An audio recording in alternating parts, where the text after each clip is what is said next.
Come on, everybody, it's time to listen in to an actor and a teacher who love their wrestling. No more division, forget those prejudice. The Wrestling Connection is here with Glen and Chris. Hello and welcome everyone to episode 43 of the Wrestling Connection. We are a positive wrestling podcast, folks. We like to look at the various ways that wrestling can connect us in a world of increasing division. And in order to do this, I am joined in this great journey with my good, close, personal friend, Chris. I should also mention that my name is Glen. Chris, welcome to episode 43. How are you on this fine day, my close, personal friend? I am doing very, very well, Glen. Lovely to hear your voice after I'm sure it was a really hard day at work. This is the first time, everybody, that we're recording straight after a shift for Glen, who is, if you don't know, is an English teacher and is doing remote learning and stuff. So it's a stressful time for all teachers. We thank all teachers around the country for all their hard work throughout this entire pandemic. So I'm assuming Glen is knackered. So today's episode could be very interesting. I am knackered. I'm also just going to throw this out here because even though it's not wrestling related, I truly mean it. You've said thank you to the teachers and I'm grateful for that. But I also want to thank all the young people who are working hard and all the parents who are working hard to support their young people at home, because homeschooling, whilst being a parent, whilst doing your own work from home, I can only imagine. I can literally only imagine how challenging that must be, especially if you've got particularly young kids. It'd be nigh on impossible. So, difficult time for us all in society. But like honestly, I think it is beautiful when, not to get too corny, but listen, it's beautiful when everyone kind of pulls together and does their bit. That's lovely in a time of crisis. Yeah, do you know whose theme song popped into my head this morning? Galito, Galito, Galito. No, good guess. That always pops into my head, usually on a Tuesday. But it was Stevie Richards' theme song. I'll show you. You'll see.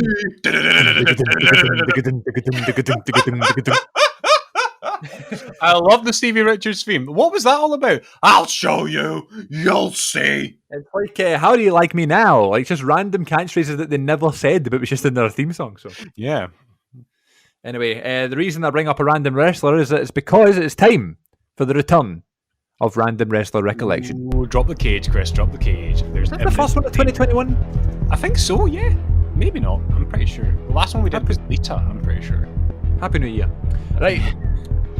The random name that is out the box today is a forever boy. It is Commissioner William Regal.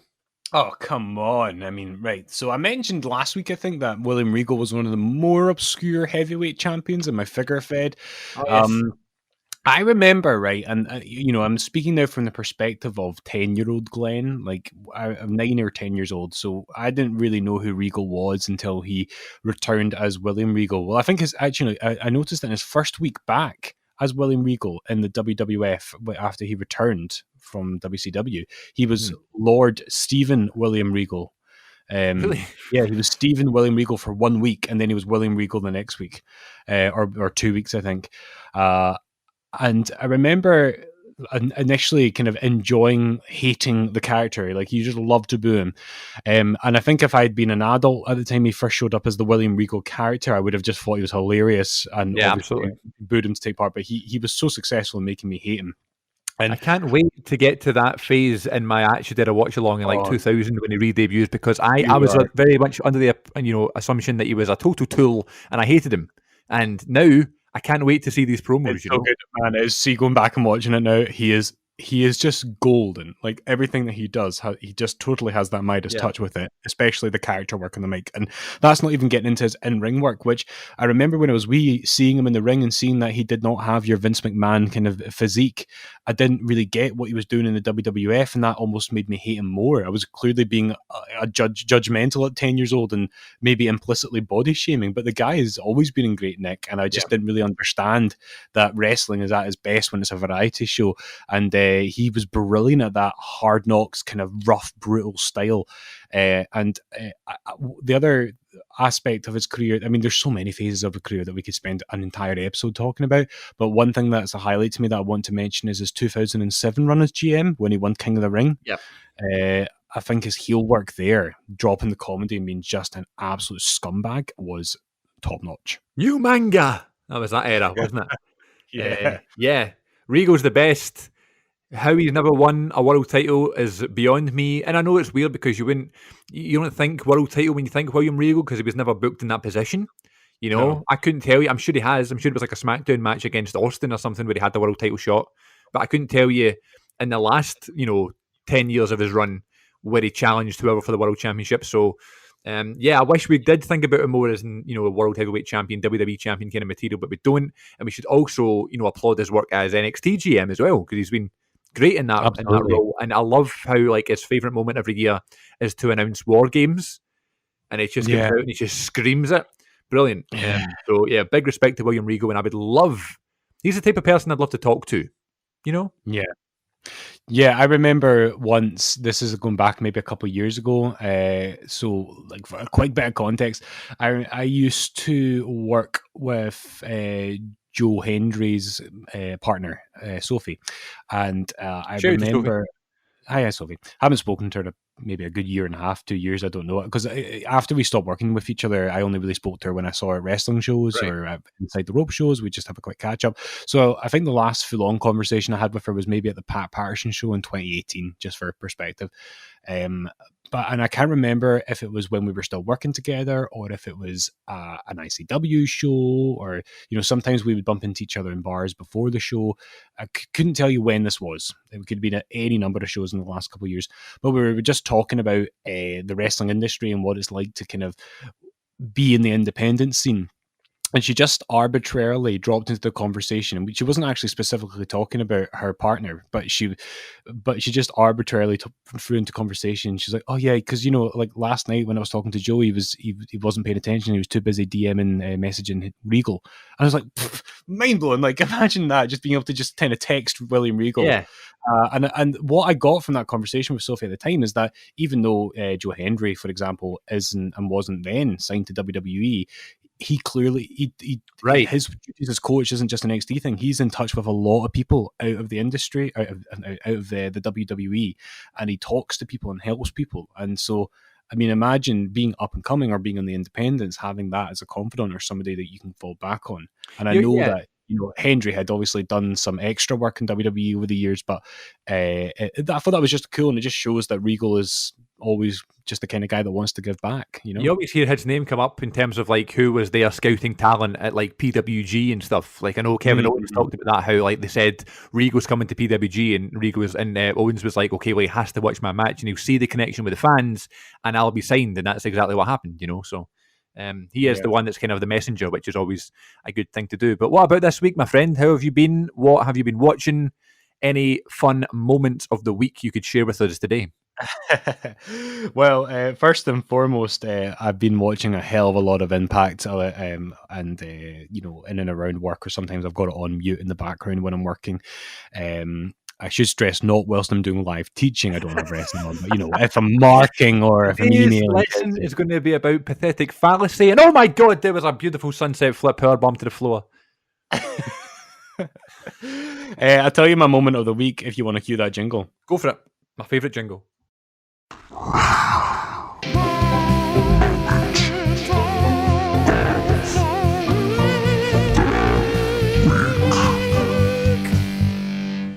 So, folks, I don't know how many weeks it's been now, but well done if you're still listening to the podcast and you've endured that jingle, which I created. But I feel like Dr. Frankenstein, I've created a monster, and it now just wants to run out into the world and love somebody. And if it doesn't get love, it will indulge in its terror.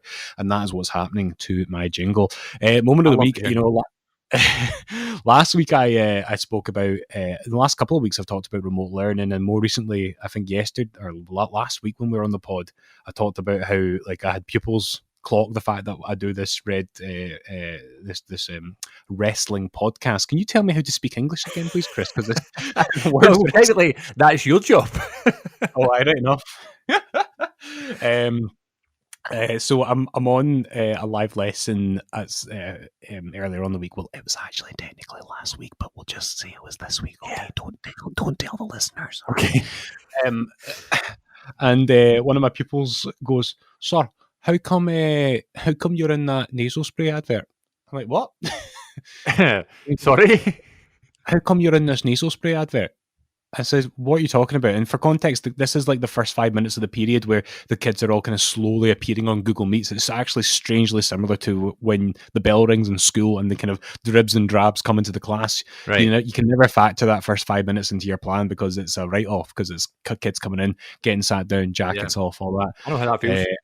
And it's the same principle, like it's the same idea. Like the technology is what it is. So some kids with the best of intentions will be 5 or 10 minutes late to a Google Meet. So like they're slowly jumping on into the call, and so we're having this kind of conversation whilst the kids are getting in.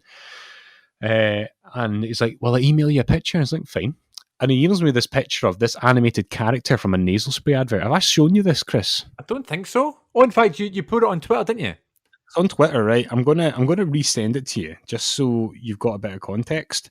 And for context, I always wear a blazer when I'm teaching in the school, and sometimes I wear a bow tie. So you need to understand that that's how I look. And I also always wear my glasses when I teach. So I kind of try to have a different look as a teacher than I do so I tried to make Mr. Fraser look different to Glen, who you bump into at an ICW show. You know what I mean? Not because I want to avoid getting recognized. It's not that. Like, I bumped into people at a Metallica concert before, but it's more. It's and more at the that pub when we went there one time. It's more. Oh God, you remember that? But to be fair, they were of age, so yes. I have to clarify that for reasons. Before I get fired for not reporting a child. We should make clear, we didn't go to the pub with students. We happened to be going for a drink and we just happened to pass them by. Let's just carry on with our story. Yeah, I feel like I should add that these were kids who were 6-year leavers and they were all 18. So and this was a few years ago. Anyway, so I'm gonna send you this now, and is that working? There we go. And so this is the picture that they sent. This was an image from the TV screen. Right. So this character, I'll put this on Instagram. Is almost like, a conductor in the front of an orchestra with his hands. He's wearing a blue blazer, not to be confused with Owen. He's got a red bow tie, not to be confused with Bob Backlund. And he's got total Glen hairstyle, a wee bit thicker than Glen's hair. And glasses and facial hair. My hair is that thick right now. I'll have lockdown has meant I can't get a haircut. How dare you besmirch my hair? Sorry, well, I'm in the exact same boat as you. Thank you. And so then fast forward to today, the day of recording, Mr. Moffat, and I log on to my Google Meets call. So by this point, I've posted this picture all over social media because it's hilarious just how scarily it looks like me. And they've all, not all of them, but a lot of them have this as their picture, which I'm now sending to you, and it's from the same product being advertised. So I took a picture of that today. What do you mean they've got that as their picture? They've made it that so they can come and see you? I don't know. I mean, the exact. Well, I think they just were trying to be funny. But when kids come on a live meet, they have to, for like security and obvious reasons, they have to always have the cameras off. Like, they can unmute their mics to answer questions, but cameras always have to stay off. I can have mine on if I'm like showing something or explaining something, but kids always cameras off. So we display pictures instead that pop up when they're on the call. Right. And so they've all just kind of tweaked their display pictures, so it's the picture of me from the nasal spray advert. That's fun. So they've started calling it Mr. Friesel. Okay. That's actually hilarious. So that was my moment of the week, was not wrestling related, but certainly very much a highlight of my week. You realise that you have a doppelganger, and it's not just a funny sort of person in real life, it's actually someone on the television. Yeah, absolutely. Did you have a moment of the week, Chris? Well, I'll tell you something. If someone was watching Raw the other night, they might have seen my doppelganger, but it was not, in fact, my doppelganger. It was, in fact, my actual face. Ladies and gentlemen, making his WWE debut on the go-home show of Raw before the Royal Rumble, our only Chris Moffat. This is my moment of the week. I was live in the Thunderdome. Tell me all about it. So what do you want to know? Do you want to ask me questions, or will I just tell you the story? Tell me the story, but I might jump in with questions because there's a few things rattling about my brains about it. But I'm curious to know about the whole process from applying to then what it's actually like when you're watching it. Okay. Is there anything that people don't know? Did you have to read any important weird rules? Like, did they specifically say don't wear any extra promotional t-shirts and stuff like that? I want to know all of it. So hit me up for the whole story, because I'm sure our listeners would be curious as well. I'm sure you've seen on social media, like every so often, they'll say, okay, spaces are open to apply for SmackDown, Thunderdome, or whatever. You're right. Sorry. So I just didn't want you to be dying, and I was just talking over your death. So so for the past since SummerSlam, like anytime I've seen one of those tweets, whether it be like 3 hours ago or 30 minutes ago, whatever, I've always just, if I saw it, I'll try and apply. Like, no big deal. You know, it's obviously we're in the UK, so it's going to start at 1 a.m. So I'm not that fussed if I don't get to watch it live. I can just watch it in the morning, but I guess it'd be fun to say I've been in the Thunderdome. So I've been applying, and then you kind of put in your details and stuff like that. And then it always would say, you know, you've reached full capacity, try again next time. And I've always been like, all right, okay, fine. So I just so happened to be on Twitter. I might have been sending out a tweet to promote TWC or something like that, and I had refreshed Twitter, and then they just posted like, sign up now for the Thunderdome for Monday Night Raw this week. And the tweet had been posted like a matter of minutes ago. It was maybe like 2 or 3 minutes. So I was like, oh well, I'll try now. So I applied really quickly, typed in my name, my details and stuff, and it was like, okay, you're in. But it was like you will now receive an email. So I was like, okay, cool. So I'm not getting my hopes up quite yet because, you know, it's WWE, it's this, you know, massive promotion. I'm sure there's loads of people who want to get involved. You might need to pass a test or something, I don't know. So I checked the email, and it basically said, it does not mean that you're in yet, but you have a space. So you have a call time. And when you know the clock strikes that call time, you need to click this link, and then you're into like the sort of pool of people who can get in, sort of thing. So it's almost like I didn't get a space immediately, but I got a link, you know, for a potential space, you know. Okay. I was like, cool. So I was under the assumption that there's a good chance I'll get in, there's a good chance I won't, you know. So at midnight, which was my call time, 7 p.m. Eastern, which would be midnight here, I had it like synced up with my phone, so I was watching the kind of hand on my phone going round and round, just so I knew like exactly as I hit the hour I was going to hit, you know, I was going to click join. Timed it all perfectly. You know, I'd set up lights and stuff like that round. So I moved from my office where I'm sitting now through into the dining room because everyone was in bed. And through in the dining room, I thought I could sit in front of the back doors, which is like white. It would be a white background, so I might stand out more. So I sat there. I got books and stuff to raise the laptop up. I set up my YouTube light and extra lamps, and you know, I asked Alexa to turn up the temperature of the light to 90%, and I made it look as professional as I could, essentially, right? So that took. You're such an actor. I mean, I know it's like making a self tape. So that took loads of energy and loads of time, you know, to set all that up. And I was thinking, I mean, I'm going to click this link and I'm not going to get in. I've just done all this. So I was doing that, watching the hand on the clock on my phone, and it was like, you know, 30 seconds, 15 seconds, 10 seconds, 5 seconds, and I got really nervous, and I was like, oh my God, here we go. It's not as if like you click live. It's not as if you click the link and then you go live, you know? It's just getting in. So I click the link, is bang on midnight. Sorry, the Thunderdome is full capacity. Try again next time. And I was like, oh, you're joking. Because I couldn't even be like, it couldn't have been any quicker. I was like timing it by the second. And it was still so busy, it kicked me out. So I just was like, I just sat with my hand in my head for like, my hand in my head in my hands for like a good few seconds.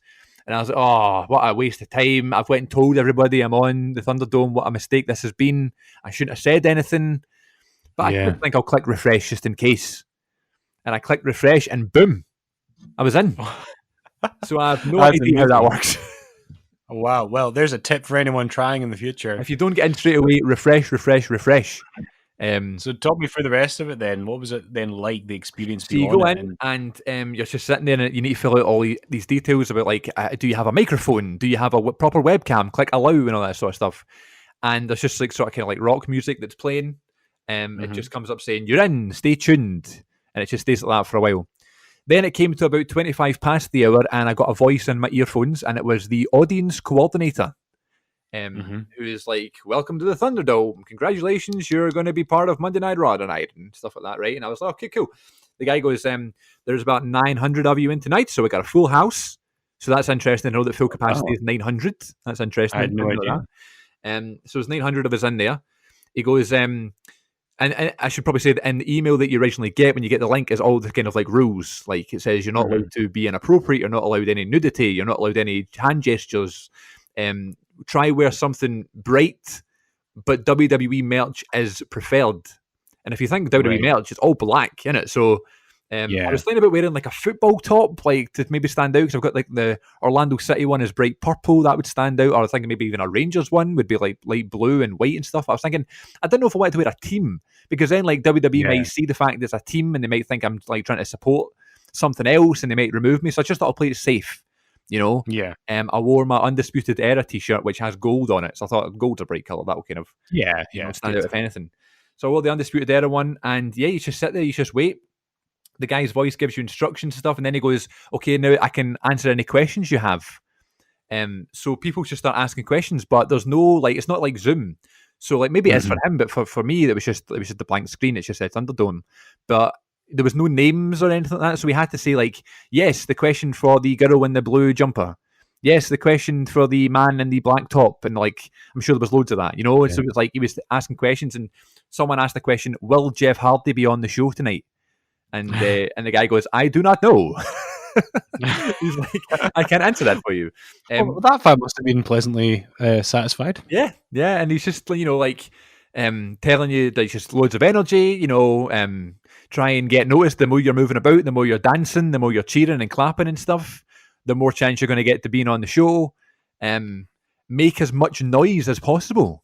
Which is interesting. And I was like, really? Like they pipe in the noise, don't they? Like I just didn't think they actually do. So obviously they do pipe in the noise, but maybe they're thinking if they hear someone making lots of noise, maybe that'll like spark up their, you know, their box or whatever, and then they'll go, okay, we'll put that person front and center because they're obviously animated. And maybe it's just be a way to kind of have them know who's taking part more than anything. Yeah, because that's interesting. Because I remember when they did the announcement of the Thunderdome way back when, I think Kevin Dunn had said in an interview that you know, fans will be able to start chants and things. Yeah, and so I was expecting that. I didn't expect the canned noise. So then Mike Rome comes on, you know, the ring announcer. Who I really like actually. He comes on and he reads out the rules and stuff again. He says, "Don't have any signs unless you're supporting a superstar. Don't have anything between your face and the camera. Try and have your camera on something so you're not walking about with it. Try not eat during the broadcast. Keep toilet breaks to adverts and all that sort of stuff." And I was just sitting there listening. I thought it was really cool. And then they go, just like it would be in like a normal arena, they said, "Now we're going to tape main event for the network." So there was dark matches. Excellent. So the dark match was Elias and Gunner, who is, what's his name in WWE? Jackson Riker. Yeah. There you go. Versus Ricochet and Jeff Hardy. And I'm sure that guy who asked the question was buzzing. So as the show starts, you know, Jeff Hardy's the first song that comes on. I started, you know, doing the whole Jeff Hardy jive. Yeah. And out it comes, and the guy in my headset, my earphone starts going, "Big cheers for Jeff. Come on, give us the big cheers. Big smiles and thumbs up for Jeff. Yes, it's Jeff Hardy. We love Jeff Hardy. Give us lots of claps. Give us lots of cheers for Jeff. Here comes the charismatic enigma." So he's in my ears, like giving like instructions. He's producing you. He's like, I'm like a commentator. He's producing me. And then Elias comes out. He's like, "Big boos for Elias. We don't like this guy. Boo Elias. Boo." No idea. So we're all doing that with our thumbs, like thumbs down and stuff. So that's a tag match. And there was another match. I can't remember. Oh, it was Humberto Carrillo versus Angel Garza.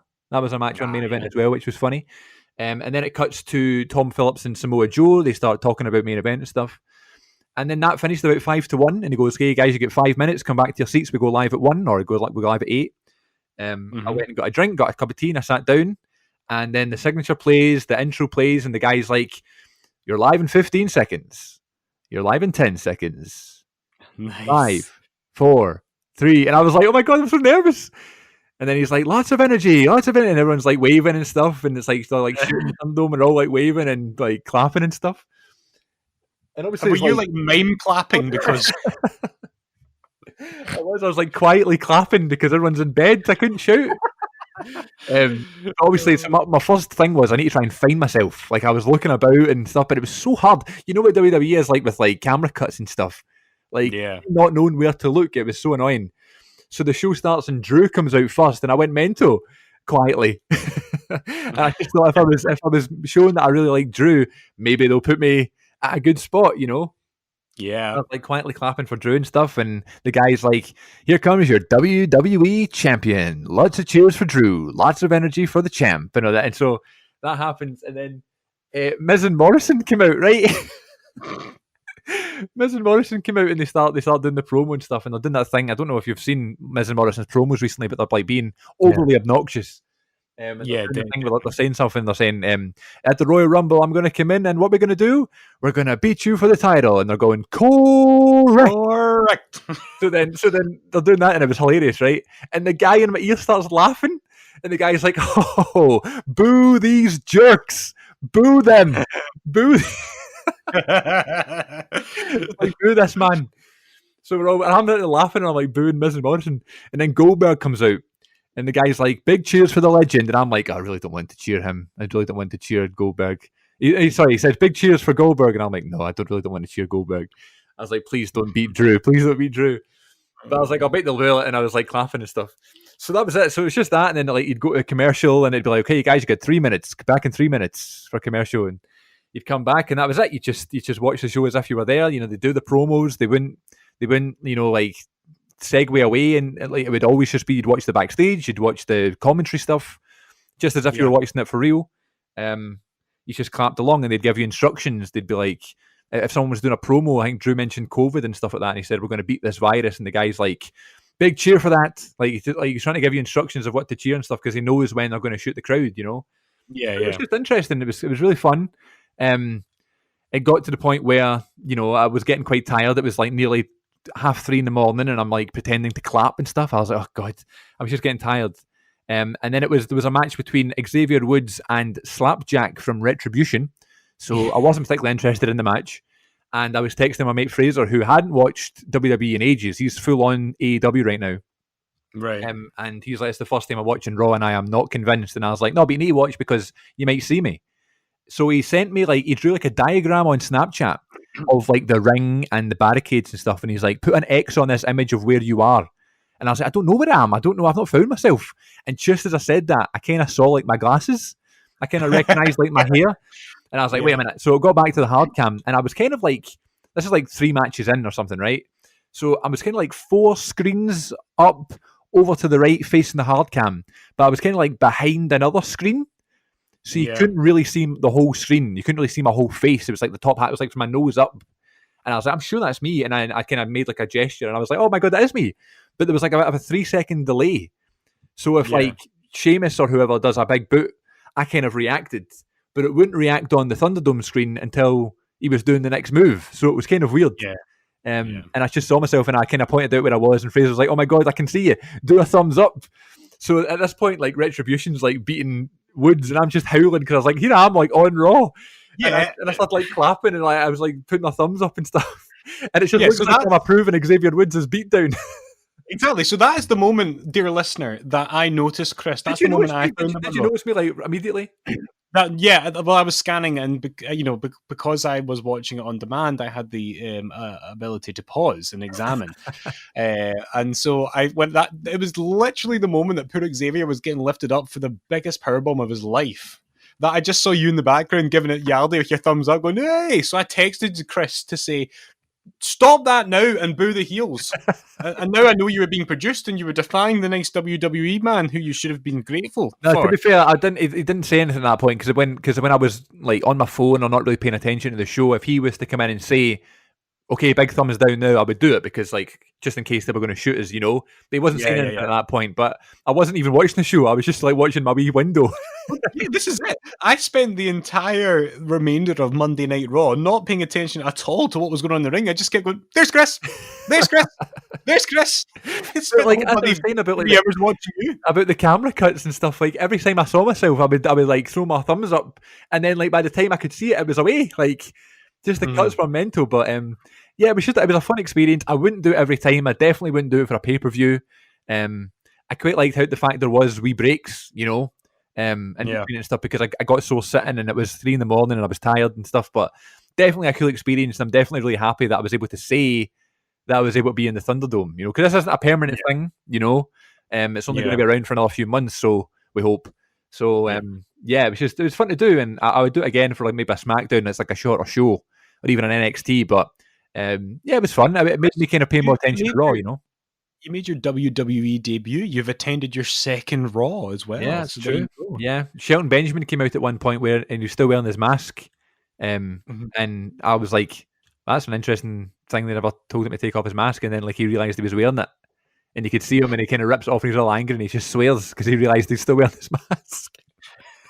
And then someone pulled him up for it on Twitter, and he tried to defend it. He was like, "I was just trying to protect people around me," and I was like, "No, you weren't. You just forgot to take it off." I was there. I was in the building. I was in the Thunderdome. But another interesting thing as well is that when we were in the Thunderdome, we didn't hear the piped-in noise. So when I in my headphones, it was just like the music and the commentary and stuff. There was no I couldn't hear any cheers or boos and stuff. So was it like what Impact sounded Pretty like much. Yeah. before? They've started canning noise in now since Hard to Kill. Actually, I think I like that because it's really minimal noise, and I think it works really well. Yeah, it does make a big difference though, doesn't it? And it gave, because they debuted it at Hard to Kill, it gave it that extra importance. The sense of importance. Yeah. I flipping love Impact, Chris. I know that's not what we're talking about. I love it so much. I don't know if it's because it's a smaller kind of venue that Impact is performing in, but it sounds a bit more like a sort of indie show right now, Yeah. Whereas even though there was no kind of piped in noise, it still sounded like an arena, if that makes sense. There was still the kind of ambience in the background. It wasn't just silence, Mm-hmm. But it was really interesting. I would recommend. Obviously, I know you're not really up for staying up late these days, but if you are at one point, it was a lot of fun. Yeah.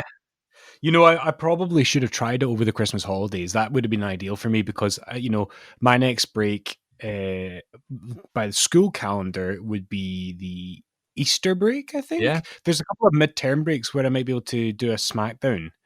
Because SmackDown's a Friday, so maybe the February break I could try and apply for it. But generally, but even with that, I'm such an old man, Chris. A late night, I really can't do. I mean, I'm not great these days either at staying up pure late, but I will do it for wrestling. And I just felt as if because I was doing the Thunderdome, it kind of gave me a wee bit of an excitement. So I was more awake than I would have been at 2 a.m. before, because I was doing something. Yeah. So it might distract you a little bit. But once 3 o'clock hit, I was like, oh my God, still got another hour to go, But yeah, just the fact that the guy was kind of giving you directions, he was so nice and stuff, and he was just like, boo these jerks, and I just thought it was really funny.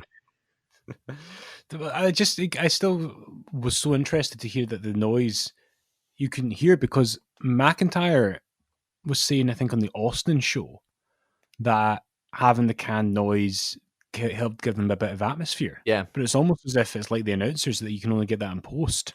Well, I know they do pipe in the noise into the arena, Mm-hmm. while they're doing the matches. So I could probably hear that, but I couldn't hear the one they would put in over whatever, in post or from the production truck or whatever. So I guess I did think it was interesting though. They were asking us to boo and they were asking us to shout and stuff.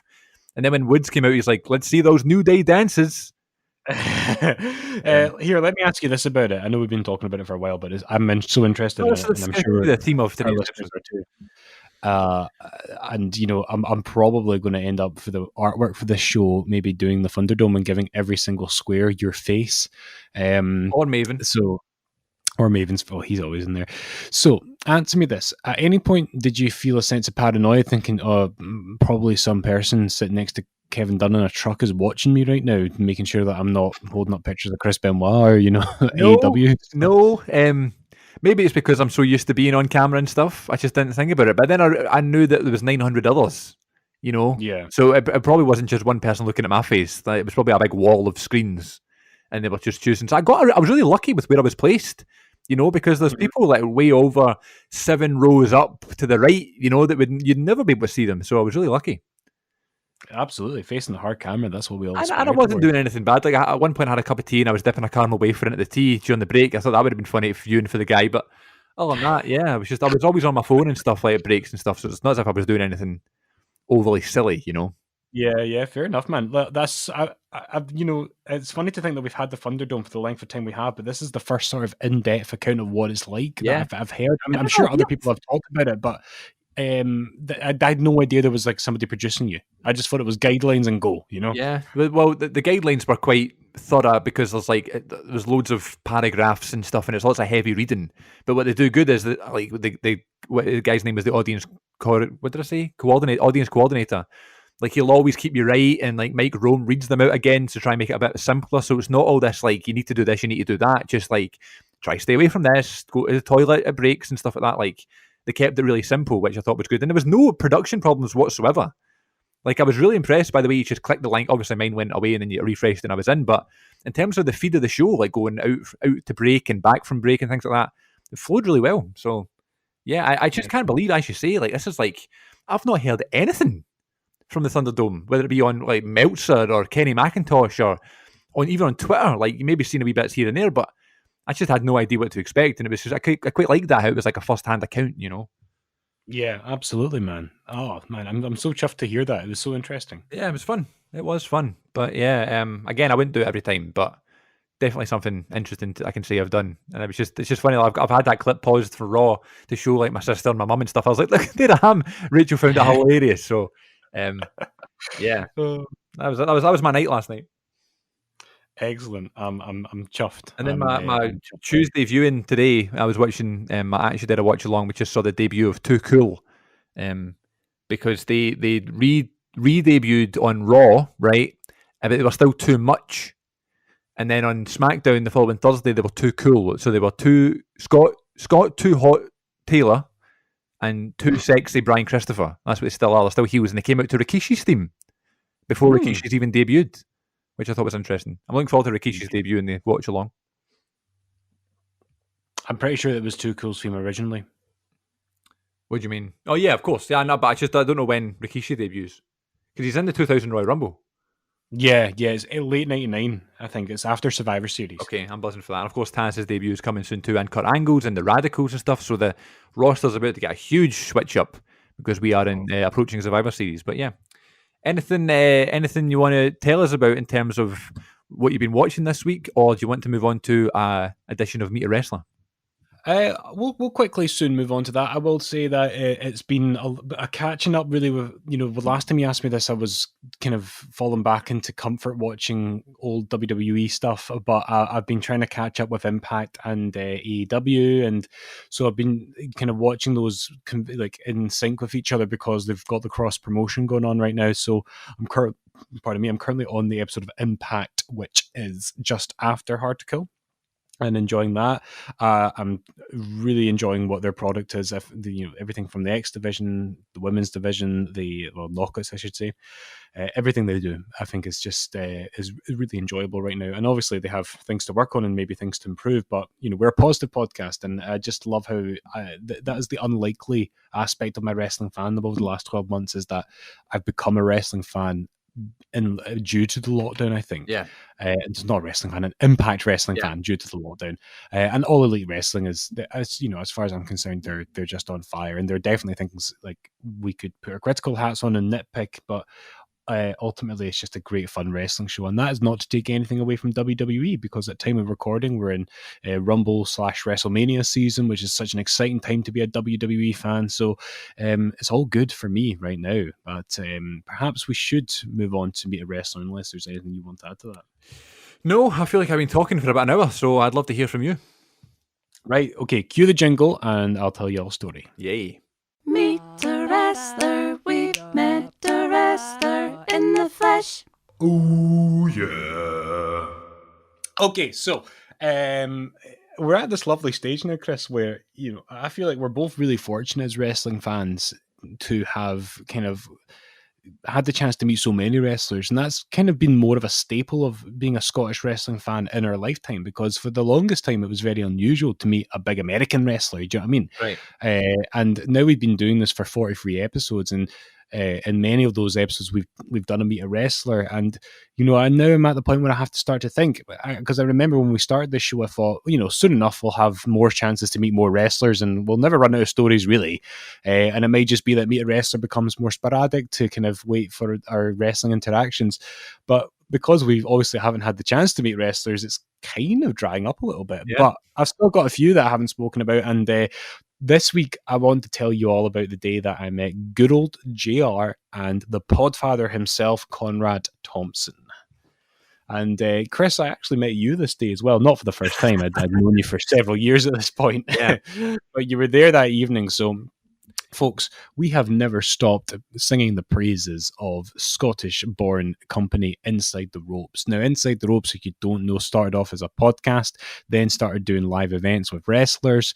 And then when COVID hit, after many years of successful live events, I was worried that we would have the end of Inside the Ropes. I was worried that their main income would be live events and they would crumble and they would die. And I was very sad to think about that inevitability, but it was not an inevitability, Chris. No.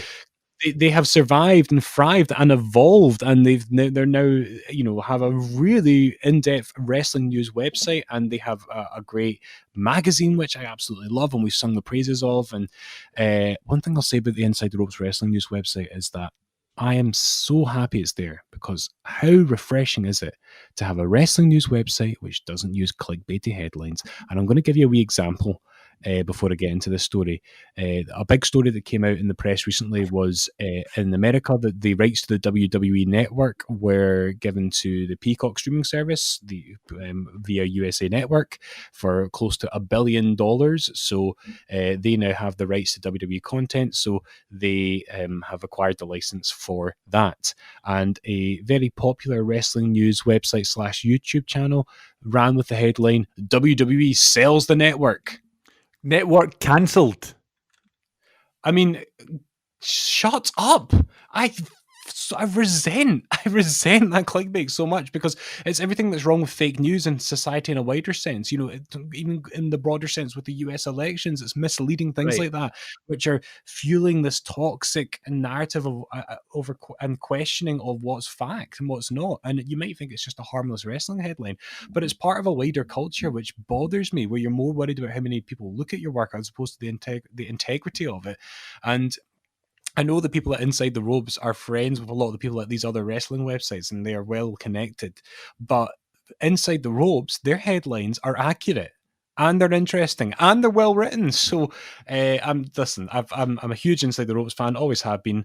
They don't pay me. I'm not employed by them. I'm just a big fan, and I've been to loads of shows. And that's where this story comes from, Chris.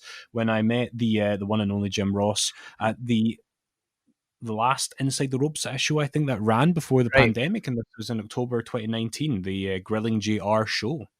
Was this not, I'm sure this was February 2020, no? You're absolutely right, it was February 2020. Because I was going to tell you my experience that day, because I didn't meet JR, but I went to the show, of course, and I spoke to you. Did he not infiltrate your social media? No, did he? He nicked your picture off Instagram. Yeah. I forgot about that. Well, so I had a catch up with an old college lecturer who, ironically, I had a catch up with yesterday on Zoom as well. So we met in the Cineworld Starbucks. We chatted for a couple of hours. Then I met my mate Fraser, who we went to the show together. Went to Grill and JR live, which was good. Spoke to you. Spoke to Robert. Then we went for a Nando's for dinner, which was lovely. Miss Nando's. Nice. And then I saw Parasite, the film. And this was also on the night of the Oscars, the day of the Oscars. So I watched Parasite in the cinema. I went home, and it won the Best Picture Oscar. And I was very happy I did it. I had a great day. Actually, one of the best days of 2020. I suppose there weren't many good ones, were there? I had quite a few. I had a bunch of good ones, but this one in particular pure stands out, Absolutely. And the story of you posting a picture from that show, and then it's showing up on JR's Instagram. I took a picture of him. I took a picture of JR kind of like standing. I don't know if it was like before the show started. He was kind of standing up. And, we talked about this before. We don't condone filming these events and stuff like that. But, I just feel like, a wee clip of him walking out wasn't bad. And a wee picture of him just to document being there and chronicle yourself being there. And I was doing this whole one clip a day thing. And, I just took a screenshot of that. Posted it online saying, had a great time Inside the Ropes. Thanks, JR, for coming along. And before I knew it, I was in Asda the next day. And JR had posted my picture on his Instagram with no consideration to phone me or ask me to sign any documents. Oh, brilliant. So, Inside the Ropes shows, the way that they do the meet and greets and stuff is always really efficient, is really professional. This was equally efficient and professional, I should say. Easy for me to say. But the format of it was different. So usually you go there, you meet the talent, you get a picture right there and then you sit down and you wait for the show. But this meet and greet, you went up and you met them, and then you went and sat down, and then you went up again to get a picture once. So it was, everyone does autographs, then everyone does pictures. Interesting. Because for the pictures they were standing up, and for the autographs they were sitting down.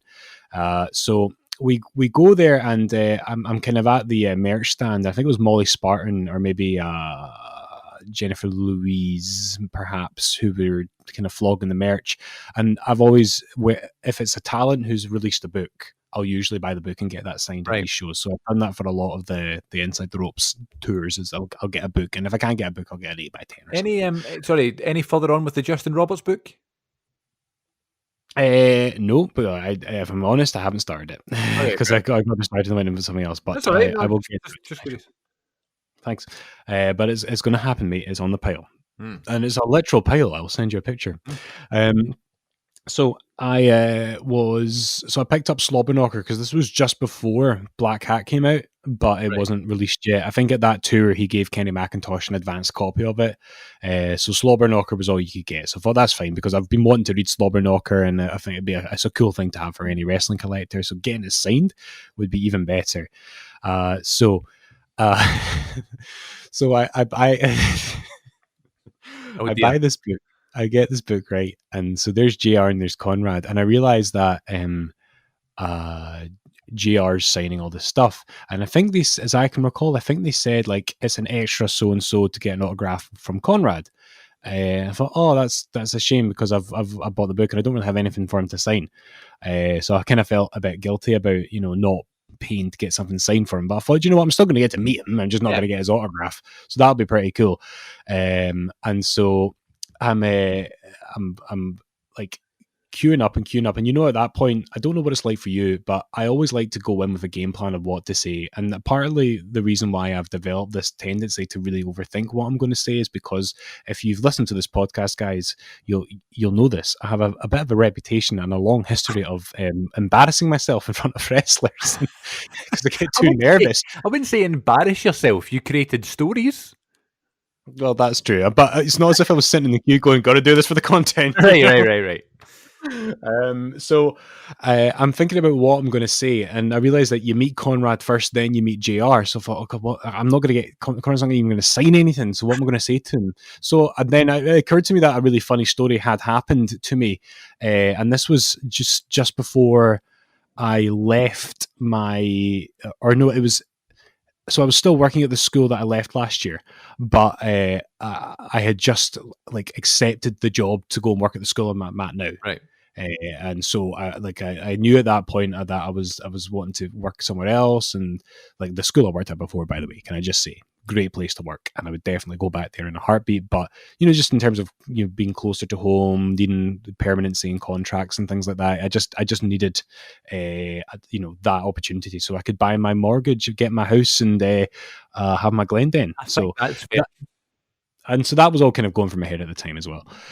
So I'm there with Robert, my good close personal friend Robert, who now lives a stone's throw from me, and because I took that job, and he's a lifelong wrestling fan. So if you're new to the podcast, dear listener, he is a name that you'll hear a lot because Robert is my oldest friend, and so my wrestling story is his wrestling story in effect, and he comes with me to all of these shows. So we're waiting, we're queuing up to meet JR. Robert goes first, as he always does. He meets Conrad, he meets JR, boom, sorted. And so then I'm getting closer, and I'm getting anxious. And as I'm about to go up, somebody, and this keeps happening to me at these shows, thinks that I'm Adam Pacitti, which I only really look like when I'm wearing my glasses and my suit, which I wear to some of these shows. But I'm pretty sure at this show I was more casually dressed, no glasses. I was leather jacket maybe. I can't rightly remember exactly what I wore. So I go up to Conrad, and he shakes my hand. And I said to him, and this is a true story, but it came out quite fast. Okay, so because I'm nervous. So what I was trying to say was, it's a pleasure to meet you, Conrad. I'm a teacher, and I like to listen to all of your podcasts when I'm working, when the kids are out of the classroom, when I'm marking in my classroom, I listen to your podcasts. But it's always really awkward, embarrassing if a kid randomly knocks your door and comes into the room and only to overhear you talking about Blue Chew. And if you don't know, folks, Blue Chew is a product which Conrad has promoted, has a sponsorship deal with in many of his shows. I don't think I need to elaborate more on what Blue Chew does. It's kind of there in the name, if you know medical history. It's a performance enhancer. A marital aid. So, so I said that, but it kind of more came out with Conrad, it's really good to meet you. I'm a teacher, and sometimes when I mark, I listen to your podcast, and it's so awkward when kids walk in and it's me listening to you talking about Blue Chew. And so then he grabs my hands as I'm shaking it, and he does the same thing that Cena does, where he takes both my hands and squeezes them, and he goes, "And do you use Blue Chew?" And I was like, oh, no, that's not what I meant. But I just, I really enjoy the podcast. And then he takes his pen and he unclicks the thing and he starts to sign my book. And in my good conscience, I went, oh, I didn't actually, I'm really sorry, but I didn't pay for an autograph. I can't in good consciousness accept that because I've not paid for it. And he just looks at me and winks and shakes his head and goes, nah. And he just signs the book anyway, which I thought was really nice. Really nice of Conrad. I think he saw that I was embarrassed a little bit by the Blue Chew question because I went, I'm a blusher. I'm a beamer. I blush. So I went really embarrassed about him talking to me. I was hitting already, taking a beamer right in front of Conrad. Yeah. So at that point, excuse me. So at that point, the one thing I should also stress is that if you buy a book, you had to do the same thing that I had to do at the Bret Hart signing, where you get a wee post-it note and you write your name in it. So JR knows to write to Glen, Jim Ross, blah, blah, blah. So Conrad signed it, and I've got the to Glen post-it note there. So then JR takes it and he kind of examines it with both his hands, and almost, bless him, he looks at it as if he's never seen a book before. He's like, what the hell is this? I mean, what the hell? What the hell is this? I don't like that deal, what he was actually doing was reading the post-it note. So he takes the post-it note, he whips it off, and then he looks up at me and goes, "Are you Glen?" And I went, "Yes." And he went, "Glen, thank you." And he does, and takes my hand and does the double squeeze like Conrad did with both hands. "Thank you so much. Thank you. Thank you." So he does that. And he signs it to Glen, Jim Ross, Hall of Fame 2007. And he's got the most gorgeous signature. I love that he writes Hall of Fame 07 on all of his autographs. I love it. Because it's like he's so proud of it, Absolutely. And, I've had this before. Like, I don't know if you've ever had this experience where you go to a concert and you see a band that you don't really know that well, but you go just because it's a good concert, and then you end up getting really into them afterwards. So you then kind of wish you'd known them better at the time you saw them.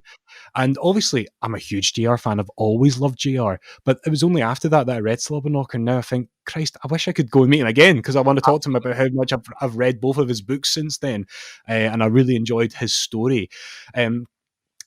So that was the actual experience of meeting him. But then, of course, about 10 minutes later, I got to meet him again because we went to do the picture. The picture is really fun. Unfortunately, Robert's picture, he had his eyes closed. He was really embarrassed about it.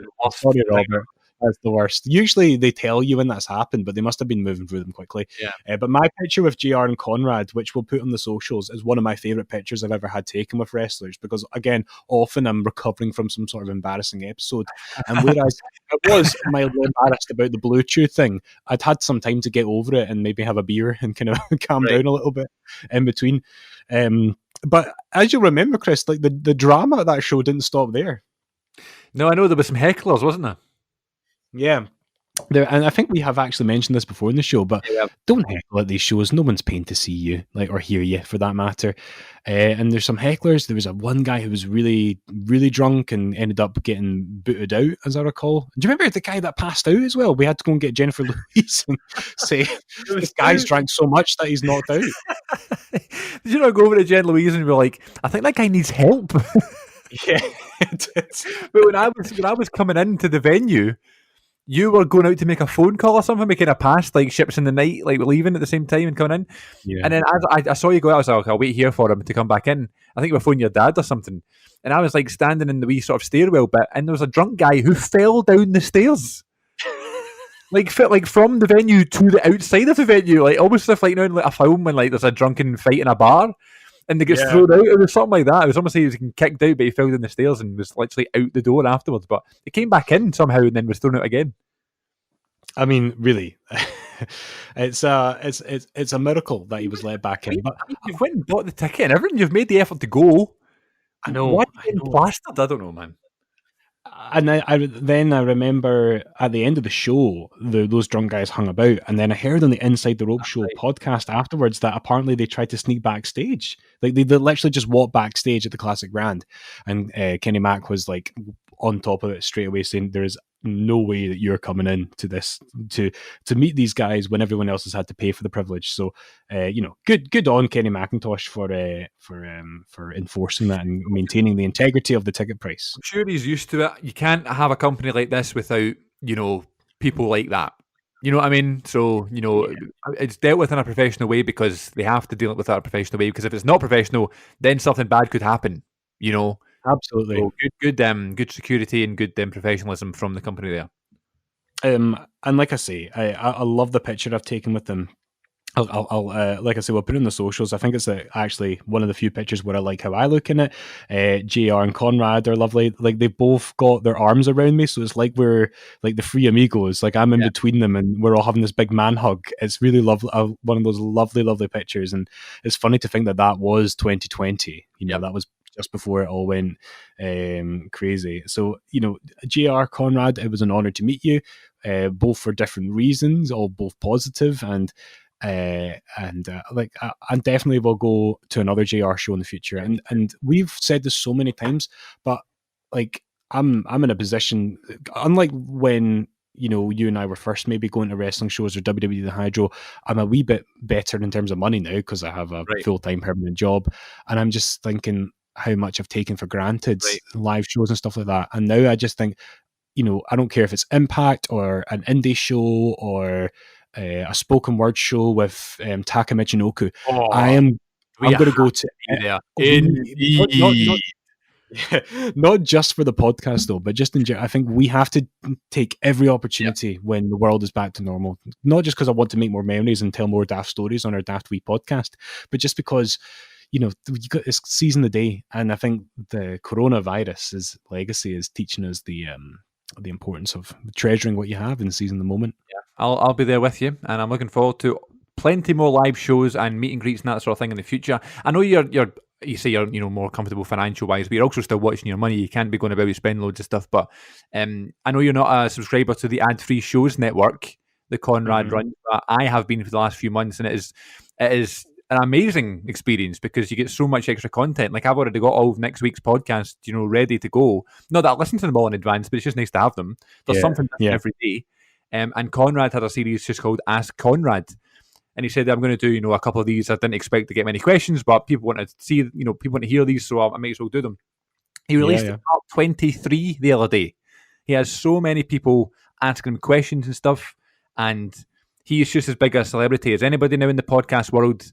So big props to Conrad for being the absolute podfather of wrestling these days. But yeah, great story as always from you, my friend, the Meet a Wrestler. I can't wait to experience some more Meet a Wrestlers in the future in terms of telling the stories, but also living them. And I really hope you come back and listen to another episode of the Wrestling Connection next week, next Sunday. Every episode is released every single Sunday. So please check us out on all your podcasting platforms, whether that be Apple or Spotify or Breaker or Google Podcasts or Pocket Casts or anywhere like that. Even on YouTube as well, at the Wrestle Connection YouTube channel. You can hear us on there and on the socials at Wrestle Connection on Instagram and at WrestleConnect1 on Twitter. So until next time, my good close personal friend Glen and I say thank you very much for listening, and we will speak to you all somewhere down the road, baby. Very well. Have a slobber knocker, folks. Slobber knocker was a good way to end the show. Very good, very good.